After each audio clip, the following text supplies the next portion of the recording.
31 जून अर्थात आपण माने धरि नियंतु 30 जून रु शनि 139 दिन पई अर्थात 15 नवेम्बर जाए बकरी होई कुंभ राशि रे चलन करिवे।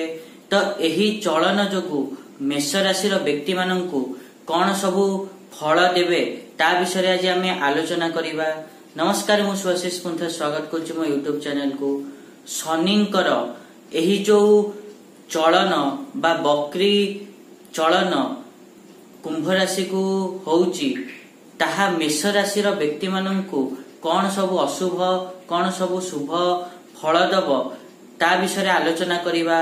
एवं शनिंक दृष्टि जोगु मध्य कोन सबु बकरी दृष्टि जोगु मध्य कोन सबु फल पाइबे मेष राशि रो व्यक्ति माने ताहा मध्य आलोचना करिबा।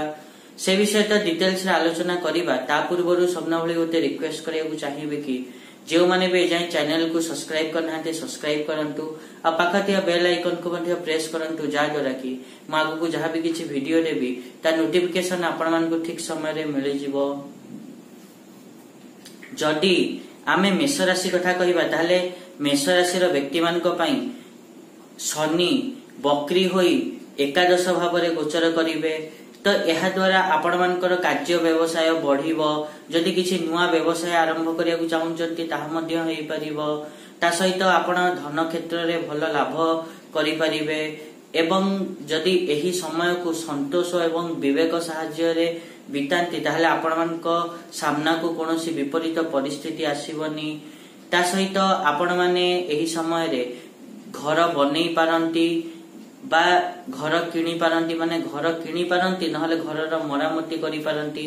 एमते किछि आपण माने एही समय रे करिवे। ता सहित आपण माने एही समय रे निज कार्यस्थल रे जने प्रभावशाली व्यक्ति हेकी बाहरिवे।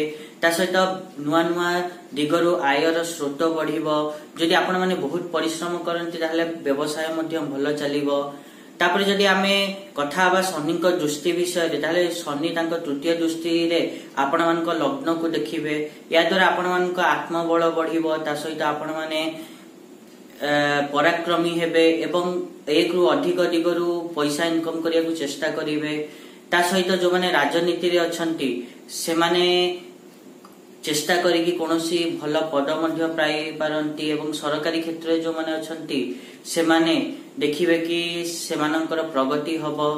ता सहित आपण माने एहा मध्य देखिया को पाइबे कि आपण समाज रे गोटे नुआ परिचय सृष्टि करिवे जा द्वारा लाभवान मध्य हेबे।